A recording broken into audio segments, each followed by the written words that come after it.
Hola, bienvenidos a su canal de YouTube Español en Casa. El día de hoy vamos a tener la lectura de un poema que ustedes me solicitaron que se llama Paisaje Urbano de Ernestina de Campursín. Y de hecho, no solo porque ustedes me lo solicitaron, sino porque uno de mis estudiantes en el programa de membresías lo tuve que analizar, por eso decidí prepararlo también como contenido dentro del canal. Si antes de continuar, si es la primera vez que están viendo un video en mi plataforma educativa, les pido que se suscriban a mi canal, me regalen un like y sobre todo que compartan el link de todos mis videos en sus redes sociales para que más personas se puedan unir a este proyecto educativo. También les recuerdo que si desean recibir asesorías personalizadas vía Meet, lo pueden hacer desde $100 al mes hasta $500 al mes. Los puedo apoyar en la elaboración de ensayos, en la elaboración de una tesis argumentativa, en la redacción de una buena introducción con gancho, con alguna estadística interesante. Los puedo apoyar en la extracción de citas directas e indirectas, en meterlas dentro del desarrollo del ensayo, en hacer una buena conclusión con una buena lista de referencias siguiendo normativa APA o normativa MLA. Así que también los puedo apoyar en el análisis de cuentos, de poemas, de novelas, cualquier tema del siglo de oro español, que de hecho es mi especialidad, cualquier tema de literatura española o latinoamericana, los puedo apoyar en la realización de sus tareas. Así que si en este momento la están pasando mal porque o no saben por dónde empezar o tal vez el curso va muy avanzado y no han estado saliendo muy bien, tal vez sea el momento de considerar contratarme para yo apoyarlos en el camino. No está mal pedir ayuda, es normal, a veces hay personas que necesitan un poco más de apoyo, hay personas que son más independientes, eso pues obviamente es normal, así que puedes contratar mis servicios. Recuerda que una vez que hagas el pago vía YouTube, me debes enviar un correo electrónico a espanolencasalatinoamerica@gmail.com para que nos pongamos de acuerdo con los horarios de las tutorías. Recuerda que yo vivo en Nicaragua. La mayoría de ustedes, un poco para darles el dato, si viven en los Estados Unidos, podemos tener de 2 a 4 horas de diferencia. Si viven en Europa, normalmente son 8 horas de diferencia. Y si viven en Corea del Sur, 20 horas de diferencia. Entonces, es importante que esto lo tengan presente. Para comunicarse conmigo, me pueden escribir también a mi número de WhatsApp, +1 505 8465 0386 y con todo gusto les aclaro cualquier duda o consulta que tengan sobre el funcionamiento del programa. El pago se hace vía YouTube, es completamente seguro para ustedes y para mí, así que los espero. También quiero agradecer a todas las personas que envían su donativo todos los meses. Muchas gracias a Janet, a Planeta de Abraham, a Rodolfo, a Noé, a Miguel, a Hipólito, a Orlando, a Arelis y a Verónica, a todos mis patrocinadores. Gracias. Si tú quieres donar para que yo pueda seguir creando contenido, lo puedes hacer desde mis niveles de $2.49 al mes. Y recuerda que si en este momento tú estás tomando un curso de literatura y necesitas asesorías para trabajos escolares, hay diferentes niveles, desde 100 hasta $500, en dependencia de la cantidad de horas. Normalmente, para que ustedes sepan, mis estudiantes empiezan en el nivel de $100, luego si necesitan más horas se mueven al de 200, si necesitan más al de 300, al de 400 o al de 500. Esto obviamente dependerá mucho de los requerimientos, de qué tan rápido avancemos en el curso, y en el apoyo obviamente también de la cantidad de tareas que necesitas trabajar conmigo. Igual, si conoces a alguien que está batallando con algún curso de literatura, también puedes recomendarle este canal para que venga y yo apoyarlo. Específicamente puede ser, como les digo, cualquier tema de español, ya sea en inglés o en español, ya que yo soy bilingüe, así que no tenemos esa barrera del idioma.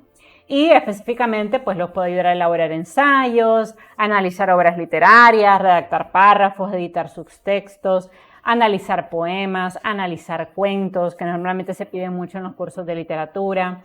También puedo apoyarlos en la elaboración de tesis monográficas, específicamente en delimitar el problema de investigación, en crear objetivos generales y objetivos específicos, justificación, antecedentes, marco teórico, marco metodológico, aplicar instrumentos, bueno, elaborar los instrumentos, aplicar los instrumentos, extraer los datos y emitir conclusiones, recomendaciones y lista de referencias. Así que puedo ayudarte en todo eso, así que no esperes más y escríbeme para poderte agendar en mi calendario. Bueno, vamos a movernos entonces a la tarea de mi estudiante para que ustedes también vean en tiempo real ¿Qué tipo de asignaciones ustedes van a enfrentar en un curso de literatura, ya sea literatura española o latinoamericana? Entonces, miren, la asignación dice, realiza el análisis del poema Paisaje Urbano encontrando lo siguiente: introducción, contenido, problemática, plan temático con ejes de la problemática, figuras literarias o retóricas de manera lineal y respuesta a la problemática y conclusión. Entonces, la profesora o el profesor está pidiendo claramente aquí los pasos que quiere en este trabajo. Entonces, lo primero que vamos a hacer es leerlo, ¿ok? Y luego vamos a leer cómo se elabora una introducción, que lo que se hace en la introducción es presentar el poema, decir en qué año se publicó, quién fue la autora, dar un poquito de contexto histórico, o sea, en qué contexto se creó este poema. Luego se analiza el contenido en 1 o 2 párrafos y se dice de qué trata este poema. Luego se identifica la problemática, se hace un plan temático con los grandes temas que aparecen dentro del poema. Puede ser que dentro de esos grandes temas haya subdivisiones, que de hecho es el caso aquí, ya todo lo vamos a leer. Y luego, versificadamente, o sea, por cada línea hay que ir extrayendo las figuras retóricas o de pensamiento. Luego hay que hallar la respuesta a la problemática del texto, es decir, qué nos quiere decir el autor con este texto. Luego hay que hacer una conclusión y básicamente eso es lo que se pide en esta tarea. Este es el tipo de tareas con los cuales normalmente yo ayudo a mis estudiantes. Entonces, primero vamos a leer el poema y luego vamos a proceder a desmenuzarlo en las diferentes partes que pide la profesora o el profesor. Dice, paisaje urbano. Largas calles sin rostro. Hay cuerpos jadeantes que parecen buscar algo desconocido. Van en serie, empeñados en ser iguales todos, en fundirse en uno solo, deambular con prisas. ¿Hacia qué o para qué? Es estar en la luna, pisar este desierto de hombres y edificios. No hay oasis frondosos donde la sed se apague. Amar, correr, pasar, de un desamor a otro, de soledades solas a la atroz soledad, compartida entre varios. Si lo arrasamos todo, quedará la semilla de una ciudad de ensueño. Entonces, es un poema corto que aparentemente pareciera ser muy sencillo, pero que en realidad es un poco más complicado de lo que parece, porque hay muchísimas figuras retóricas y muchos símbolos dentro de la redacción literaria. Entonces, primero ahora que lo leímos, lo vamos a presentar, ¿no? Entonces, en la introducción que ustedes elaboran sobre cualquier poema o cuento, hay que dar generalidades de la obra. Entonces, ¿quién fue la autora? ¿En qué año se publicó? ¿En qué contexto político, social o económico? Entonces, vean ustedes aquí un ejemplo de introducción, que siempre digo que es la mejor manera de aprender. Y recuerden que todos estos imprimibles están en el link de la descripción de mi video. Ustedes lo pueden descargar completamente gratis. Y si quieren apoyarme, simplemente suscríbanse al canal. Entonces, a manera de introducción, podemos decir que Paisaje Urbano es un poema escrito por Ernestina Campourcin, una escritora española que está enmarcada en la generación del 27, con otros escritores como el mismo Federico García Lorca, tenemos Alberti, bueno, varios escritores que pertenecen a la generación. Fue publicado en 1984 como parte del libro La pared transparente. La escritora tenía un linaje aristocrático, pues su padre era el barón de Champursin, por lo que ella recibió una educación muy privilegiada que le permitió incursionar en el mundo de la literatura. Además, ella tenía ideas monárquicas que convivían con sus ideas liberales y conservadoras. Celebra la creación de la Segunda República y debido a la derrota republicana se tiene que exiliar a Francia y luego a México, donde finalmente trabaja de traductora. Posteriormente regresa a España en 1972, pero no le agradan las transformaciones que ha experimentado la ciudad, y a eso ella hace alusión en su poema. De hecho, Madrid le parece una ciudad extraña, ajena, muy distinto de lo que recordaba. Con el paso de los años, la soledad y la vejez adquieren un indeseado protagonismo que se ve claramente en la poesía. Hay un cierto sentido de decadencia, esto lo vemos claramente en el poema. Y luego ella publica algunos libros de carácter más íntimo y nostálgico que miran hacia el porvenir sin miedo, preparando su encuentro con la muerte, y entre ellos destaca La pared transparente, que es una recopilación de poemas que se publica en 1984. Entonces, a grandes rasgos, hemos presentado la obra literaria. Vamos a continuar ahora con el fragmento del contenido, o sea, ¿de qué trata este poema? ¿Okay? En el poema, la escritora hace una crítica a la ciudad de Madrid, ya que no se siente cómoda con los cambios que ha encontrado tras su retorno del exilio.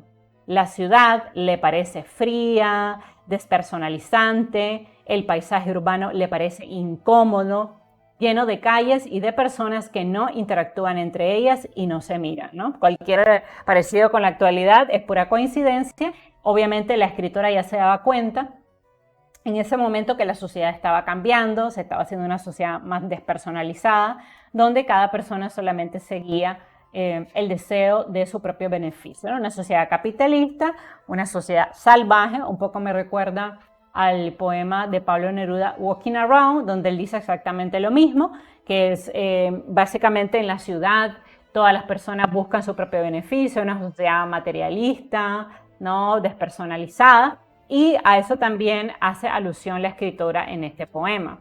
De hecho, el paisaje urbano, y por eso se llama paisaje urbano, le parece incómodo porque la ciudad de Madrid está llena de calles y de personas que nunca interactúan entre ellas. Además, todas las personas se empeñan en igualarse a los demás, obviamente a través de la adquisición de los mismos bienes. Por lo tanto, no existe individualidad ni proyectos personales porque todos lo único que persiguen es encajar en esta sociedad materialista donde no hay tiempo que perder porque lo único importante es trabajar para generar un ingreso y subsistir, ¿no? Entonces, es una crítica muy fuerte a la sociedad de su época, a una sociedad completamente materialista donde el tiempo lo rige todo. Luego dice, esto lo introduce a través de varias interrogaciones retóricas en las que pone en duda cuál es el sentido de la vida. Cuando la autora menciona que la ciudad es como un desierto de personas y edificios, ella indica que no se siente cómoda con esta situación, ¿no? Con que además le ha parecido que el paisaje está cambiado, ya no hay elementos naturales, no hay flores, no hay árboles, sino básicamente hay edificios y muchas personas corriendo constantemente, ¿no? También en el poema ella hace una crítica a la falta de los paisajes naturales, a las fuentes de agua, porque el agua representa la vida y lo contrario al agua es su ausencia y por tanto la ausencia de agua representa muerte, lo cual indica que la ciudad se ha vuelto fría y sin ningún contacto con la naturaleza.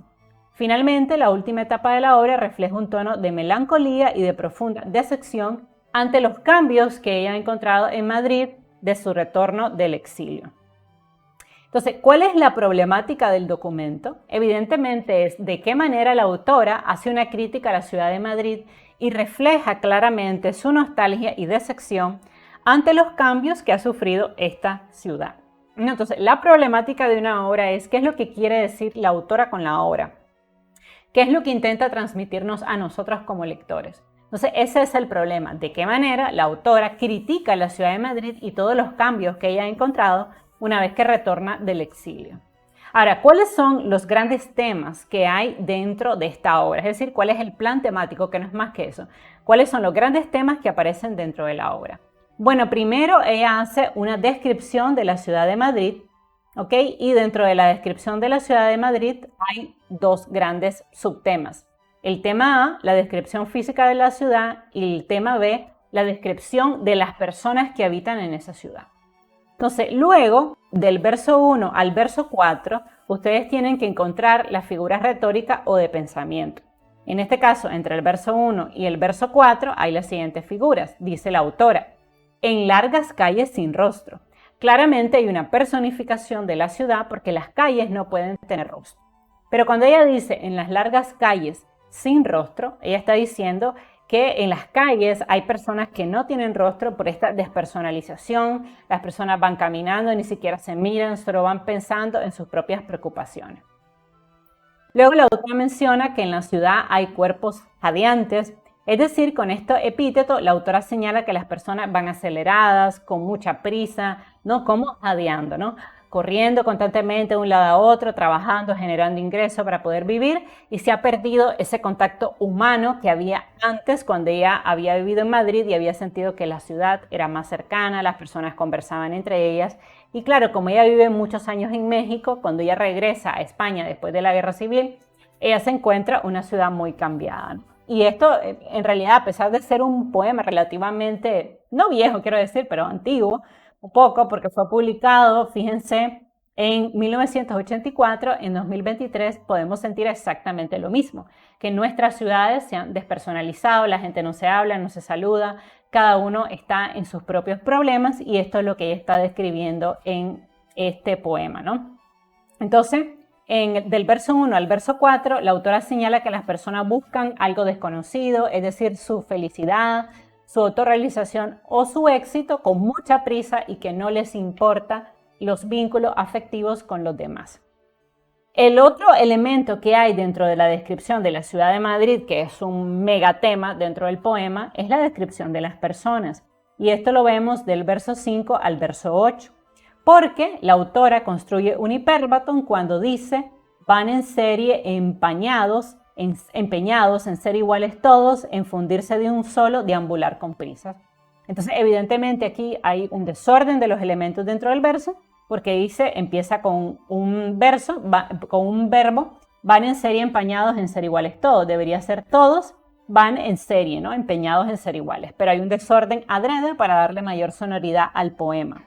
Y dice, en fundirse en uno solo, deambular con prisa. Vean qué interesante que ella dice que todos se quieren fundir en uno solo. Es decir, todos buscamos lo mismo. El éxito, el dinero, el conseguir un buen trabajo, en comprar más cosas. Y todos andamos en esta vida ajetreada donde en ningún momento hay espacio para conversar, para tener amigos, para hacer una pausa en el camino, porque todos andamos muy rápidos con el objetivo de cumplir los requerimientos de la sociedad. Por eso les digo que cualquiera que lee este poema puede hasta sentir que este poema se escribió en 2023, porque aborda un tema muy actual que es la despersonalización de la sociedad. Yo lo hablaba claramente Frank Kafka cuando creó Metamorfosis de Kafka, que los seres humanos somos valiosos siempre y cuando generemos dinero, ingresos, tengamos un carro, una casa.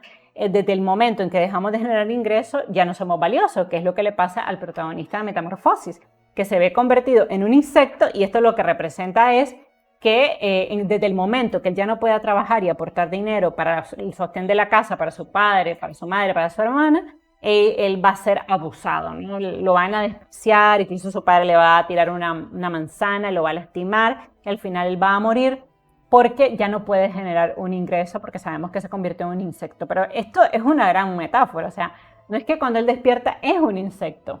Él utiliza esa metáfora para dar a entender que los seres humanos somos como insectos, ¿no? Insignificantes en el mundo.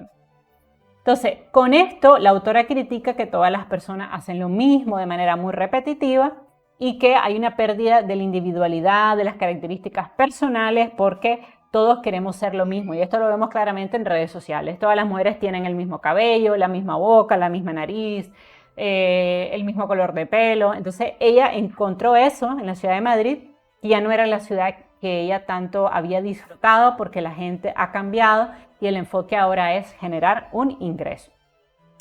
Otro gran tema dentro de la obra es la crítica a la sociedad materialista de su época, ¿no? Esto lo vemos claramente en el verso 9, cuando ella dice, a través de la interrogación retórica, pregunta a ella hacia qué y para qué. Y esto me llama la atención porque luego de hacer esa crítica, ella hace esa pregunta, ¿hacia qué van las personas?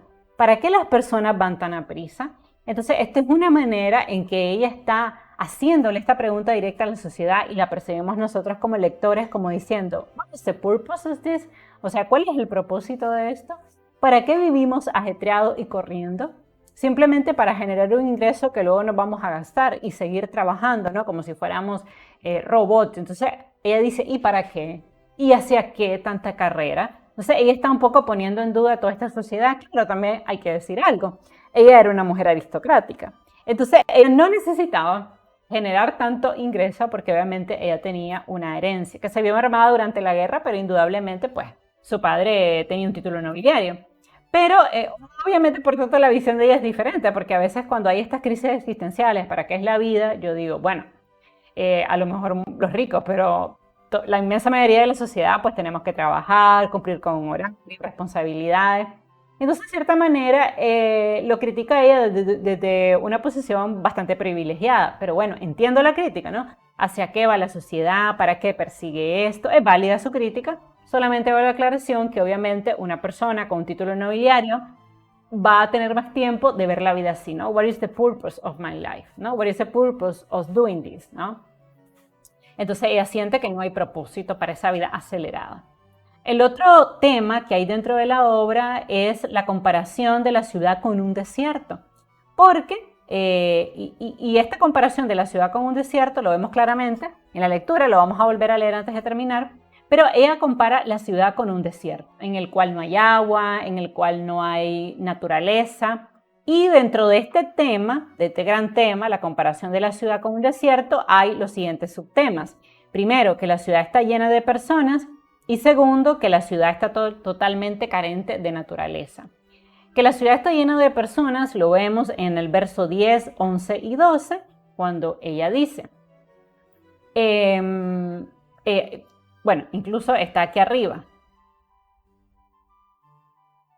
Ya lo vamos a leer.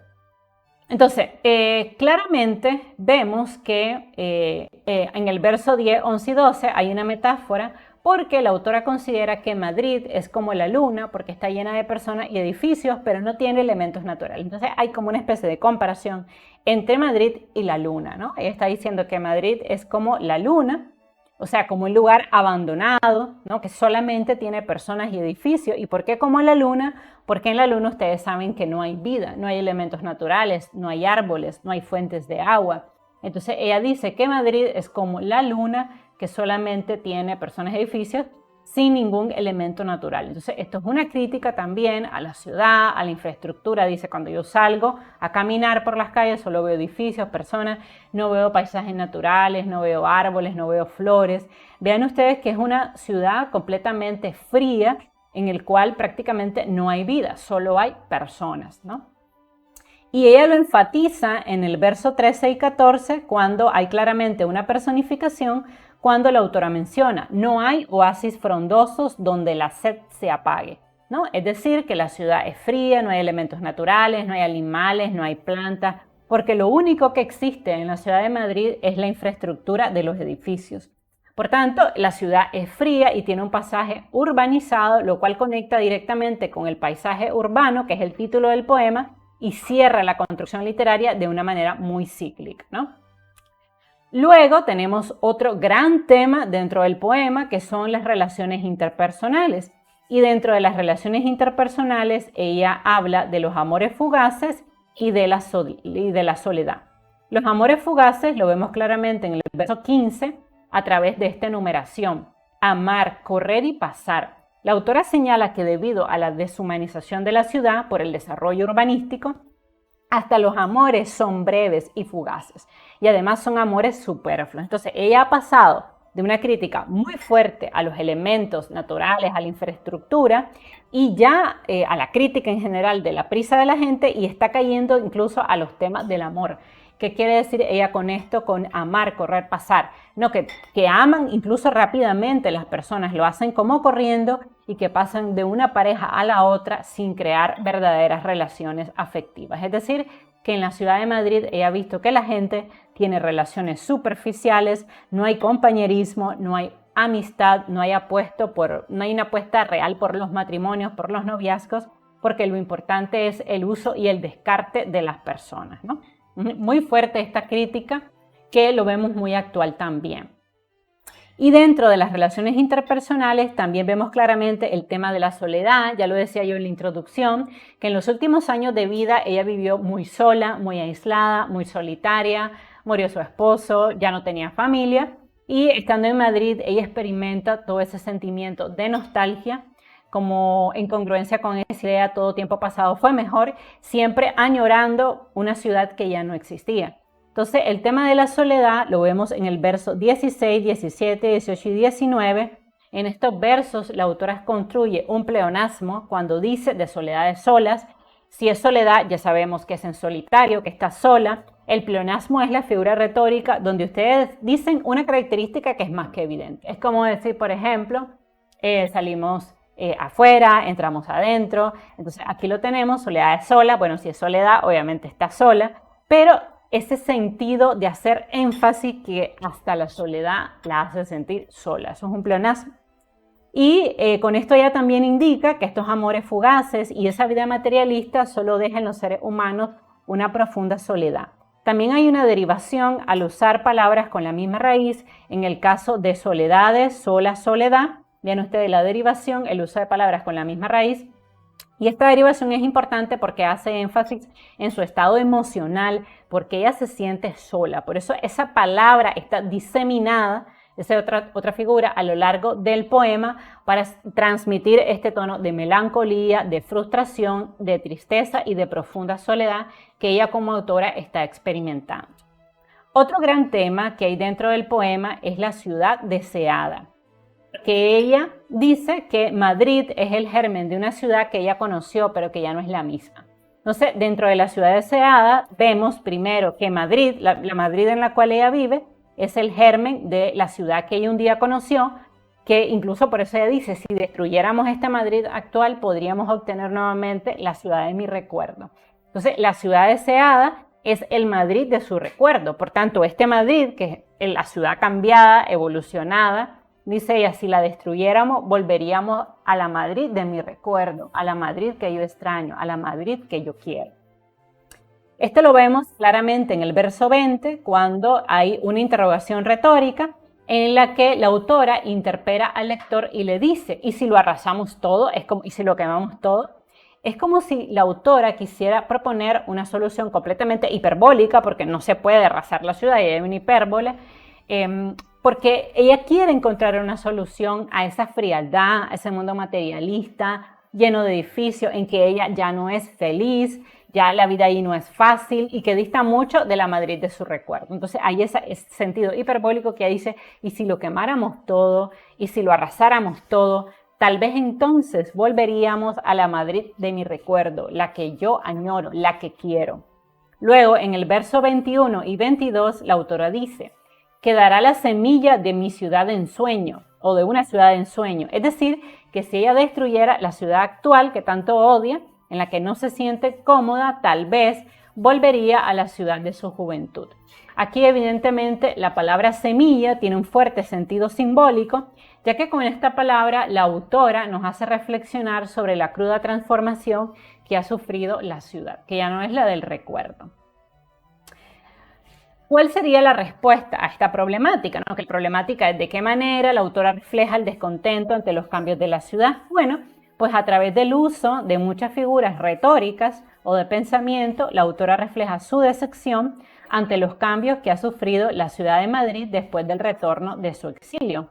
Esta Madrid no le gusta y por eso ella la critica diciendo que tiene calles largas, cuerpos jadeantes y ausencia de oasis frondosos de naturaleza. Además, esta Madrid tiene amores superfluos que solo reflejan mucha soledad y tristeza. Vamos a leer la conclusión y luego vamos a analizar el poema con las figuras retóricas, porque sé que siempre cuesta trabajo identificarlas. En conclusión, en este poema la autora refleja una crítica a la ciudad que ha encontrado tras el retorno de su exilio. Esta Madrid es una ciudad fría, con gente apática, que solo se concentra en trabajar y en generar dinero. Las relaciones interpersonales son superfluas porque la gente no hace verdaderas conexiones humanas. Los matrimonios y los noviazgos son fugaces, pues la gente solo busca vivir el momento. Y por tanto ella se siente triste y nostálgica en esta ciudad que desconoce y que no es la Madrid de su recuerdo. Por eso, al final del poema, ella propone una solución radical. ¿Y si lo arrasamos todo? Y ella misma responde, quedará entonces la semilla de una ciudad de ensueño. Finalmente, es importante decir que la palabra arrasar es sinónimo de muerte y de destrucción. Por tanto, es obvio que la autora propone una decisión radical e hiperbólica como única salida a este tormento, ¿no? Es una solución obviamente no factible porque no vamos a quemar toda la ciudad, pero se percibe todo ese sentido de desgano, de decepción y de nostalgia. Entonces, vamos a movernos de nuevo al poema y vamos a ir encontrando las figuras retóricas o de pensamiento y a la par vamos a ir haciendo el análisis de contenido, ¿no? Que es probablemente de las partes más difíciles. Entonces, primero, paisaje urbano. El título es importante porque nos ubica que estos eventos están pasando en una ciudad, específicamente ya sabemos que en Madrid. Luego dice, largas calles sin rostro, hay cuerpos jadeantes que parecen buscar algo desconocido. Vean la personificación, evidentemente las ciudades no tienen rostro. Entonces, cuando ella dice largas calles sin rostro, está personificando a la ciudad como si pudiera tener rostro. Evidentemente, ninguna calle tiene rostro, entonces ahí está la figura, la personificación. Luego dice, hay cuerpos adiantes, hay un epíteto, que parecen buscar algo desconocido. Entonces, ¿por qué dice ahí hay cuerpos adiantes? Hay personas que caminan de un lado a otro constantemente, buscando ganar dinero, solventar sus problemas, y también me llama la atención que dice buscando algo desconocido. ¿Qué puede ser ese algo desconocido? Puede ser felicidad, éxito, riqueza, ¿no? Luego dice, van en serie, empeñados en ser iguales todos. Aquí hay un hipérbaton y ven ustedes qué interesante que ella también está criticando a las personas dentro de la ciudad, porque dice, van en serie, empeñados a ser iguales, todos. No quieren individualidad, son como el robot que solo todos quieren ser iguales. Todos quieren comprar el mismo carro, todos quieren comprar la misma ropa, las mujeres quieren ir al mismo salón. Es un poco esa crítica a esa pérdida de individualidad que tenemos todos, más en esta sociedad en que las redes sociales imponen tendencias, formas de moda, formas físicas, ¿no? Que lo que refleja es que cada vez la sociedad está exigiendo que todos seamos iguales. Y eso es dañino, y ella lo nota, ¿no? Dice, las personas van en serie queriendo ser iguales todos, no quieren individualidad, todos quieren ser iguales, y por eso dice, infundirse en un solo deambular con prisas, ¿no? Entonces, esta crítica a que todos van deprisa, corriendo, tratando de ganar dinero para pagar las cuentas y que cada día es igual al otro. Por eso me recuerda mucho a Walking Around de Pablo Neruda, que él decía exactamente lo mismo. Todos van deprisa, ser iguales, ¿no? Para cumplir con los requerimientos de esta sociedad materialista en el cual somos algo si generamos un ingreso y si no somos nada. Luego viene esta fuerte interrogación retórica en que ella increpa al lector y dice, ¿y hacia qué caminan? ¿Para qué caminan deprisa? ¿Cuál es el objetivo de esta vida loca en la cual todos buscan lo mismo, solo ganar dinero, cumplir los objetivos de su vida, alcanzar el éxito? Pero al final, ¿para qué? ¿Les traerá eso la felicidad? Entonces, aquí hay una clara reflexión filosófica al rumbo que va tomando la ciudad. Y esto aplica no solo para España, para los Estados Unidos, para la misma Latinoamérica, ¿no? Entonces, ella quiere que el lector reflexione en qué tan positivo es esta vida acelerada, ¿no? Que al final, su propuesta es que, ¿para qué? No trae la felicidad, dice ella. Al final, solo nos sentimos solos y vacíos. Luego dice, ¿es estar en la luna pisar este desierto de hombres y edificios?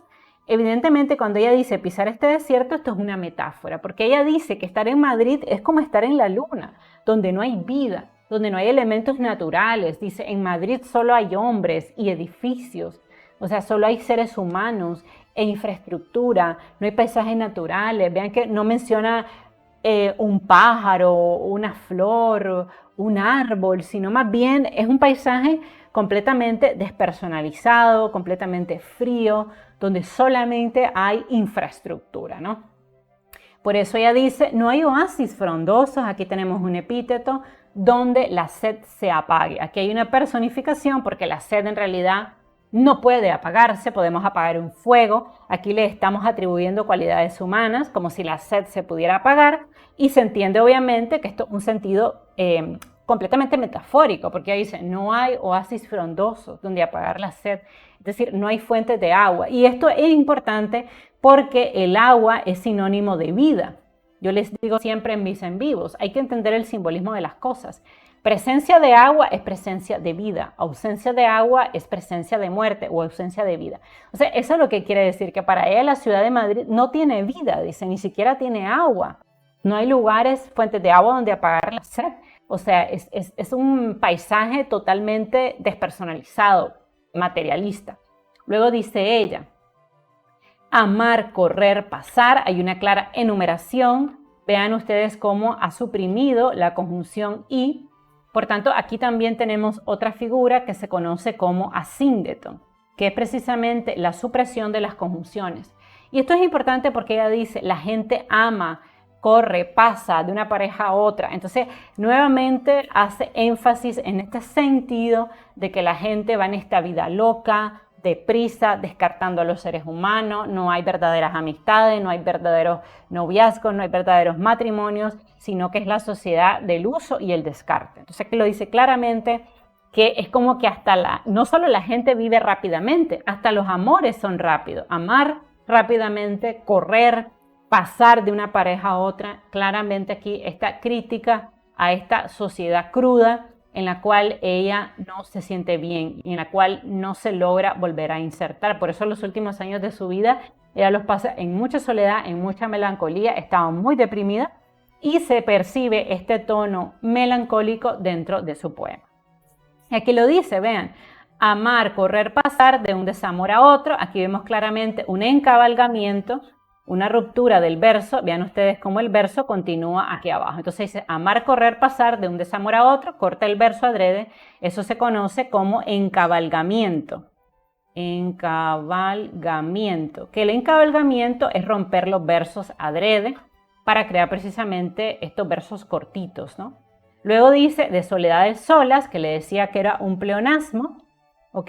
Y la atroz soledad. También en soledades, sola, soledad, vemos una derivación, que es el uso de palabras con la misma raíz, compartida entre varios. Y me llama la atención, ven ustedes, que es como una antítesis, porque si la soledad, si estamos solos, no podemos compartirlo entre varios. Pero claramente, ¿qué quiere decir ella? De soledades sola a la atroz soledad compartida entre varios, que todos los seres humanos comparten esa soledad, ese sentido de que su vida no tiene un propósito, no tiene un sentido. Al final del día hemos ido a trabajar, cumplimos con la responsabilidad, venimos a dormir, al otro día es lo mismo, cada día es lo mismo y al final solo nos sentimos solos, ¿no? No se vean ustedes, como ella dice, la soledad está compartida entre varios. Aquí claramente hay una antítesis, porque lo contrario a compartir con personas es precisamente estar sola. Entonces, muy bien construida esta antítesis. Ahora que la estaba leyendo, la estaba notando, de un desamor a otro, de soledad de sola a la atroz soledad compartida entre varios. Entonces, claramente la antítesis, porque solo es lo contrario a compartido, ¿no? Compartir entre varios. Luego dice, su pregunta retórica con la cual va a finalizar el poema, si lo arrasamos todo, quedará la semilla de una ciudad de ensueño. Entonces, ella lanza esta pregunta, que sería también una interrogación retórica muy hiperbólica, porque obviamente no podemos quemar Madrid, pero entendemos lo que ella nos quiere decir. Si arrasáramos todo, la Madrid actual, volveríamos a la semilla de la Madrid que yo recuerdo, a esa ciudad de ensueño. Por eso dice, si lo arrasamos todo, quedará la semilla de una ciudad de ensueño. Y ¿cuál es la ciudad de ensueño? La de su recuerdo. Y aquí la semilla es un símbolo muy importante porque refleja que a pesar de todo, en esa Madrid sigue estando el germen de la ciudad de su recuerdo, incluso el germen de una mejor ciudad. Es decir, que no todo está perdido. Hay en cierta manera una palabra de aliento. O sea, ella dice, en esta ciudad que veo ahora está el germen de la ciudad que yo quiero. Y es posible que la ciudad vuelva a ser la Madrid de antes si los seres humanos nos damos cuenta que esa vida descontrolada, desenfrenada, no nos trae la felicidad, solo genera soledad, aislamiento, decepción, porque si la vida es solamente trabajar, ¿no? Se cumpliría eso de trabajar para vivir y no vivir para trabajar. Entonces ella claramente, esto es un retruécano lo que acabo de decir, y ella está haciendo alusión a eso, que no tiene ningún sentido una vida donde todos corren, donde no hay relaciones personales fuertes, donde no se crean vínculos, donde las personas no se miran a la cara, todo el mundo está rápido haciendo su trabajo, ganando dinero para pagar las cuentas, que incluso los amores se tienen de manera rápida, estoy con una, con otra, con otro, o estoy con uno, con otro, tanto para hombres, para mujeres, y ella siente que eso está mal, que ese no es el camino de la sociedad. La sociedad debería volver a antaño, o sea, a esa sociedad donde había verdaderas relaciones, matrimonios, noviazgos estables, donde las personas se apoyaban, se ayudaban, y obviamente por eso se llama paisaje urbano, porque es una crítica al paisaje de la ciudad. Y todas las ciudades actuales, sobre todo las grandes capitales, presentan esta situación. Entonces es importante que cuando ustedes hagan el análisis de contenido, hagan una analogía entre la descripción de la ciudad que ella hace y cómo todos vivimos en ciudades así. Si ustedes me preguntan, en Managua, Nicaragua, la ciudad es así. No vemos tantos árboles, lo que vemos son edificios, personas, no tenemos que ir a los pueblos, al campo, para ver la naturaleza, las fuentes de agua. Entonces, ustedes podrían como estudiantes o como profesores, porque a veces me ven profesores también, hacer una analogía entre el parecido tan fuerte que tiene Madrid, la Madrid que ella recuerda, con Managua o con cualquier ciudad de Latinoamérica, ¿no? Sobre todo las ciudades capitales, que son precisamente así: no hay fuentes de agua, no hay naturaleza, no hay personas, las personas no se detienen para hablar, para ayudar al otro, no hay un sentido de colaboración, porque cada uno simplemente quiere resolver su problema, cumplir con su trabajo, y es esta despersonalización materialista de una sociedad de descarte, donde los seres humanos ya no somos importantes, no nos preocupamos el uno por el otro, porque el único sentido de una sociedad materialista de descarte es generar dinero. Entonces vemos claramente aquí esta crítica, y sería interesante que ustedes en el aula de clases hicieran estas analogías con sus estudiantes. Bueno, espero que les haya gustado el análisis del poema Paisaje Urbano. Ustedes lo habían pedido, así que aquí lo tenemos. Recuerden que a la hora de analizar cualquier obra literaria es importante analizar el contexto, el año de publicación, saber quién fue la autora, en qué realidad, en qué año se ubica la obra para entenderla mejor. Hay que encontrar las figuras retóricas y de pensamiento, hay que encontrar los grandes temas, hay que plantear cuál es la problemática de la obra, qué intenta decirnos la autora, ¿no? Quiere que reflexionemos sobre la materialización de las ciudades, la destrucción de la individualidad. Hay muchos temas fuertes que plantea Ernestina de Champursin en este poema que son muy actuales. Y finalmente, hacer una breve conclusión donde ustedes hagan el análisis de contenido de la obra. Recuerden que en el link de la descripción les dejo el imprimible de la clase para que ustedes practiquen. Les pido su like, su suscripción, compartir el link de este video en todas sus redes sociales, y recuerda que puedes contratarme como tutora completamente personalizada desde $100 al mes para ayudarte a hacer ensayos, tesis argumentativas, una buena introducción, un buen desarrollo con citas directas y citas indirectas. Te puedo ayudar a aplicar normativa APA o normativa MLA dentro de tus ensayos o tu tesis de investigación. Te puedo ayudar a hacer una buena conclusión que invite a la reflexión y, por supuesto, una buena lista de referencias. Así que les mando un beso y un abrazo, y nos seguimos viendo. Bye bye.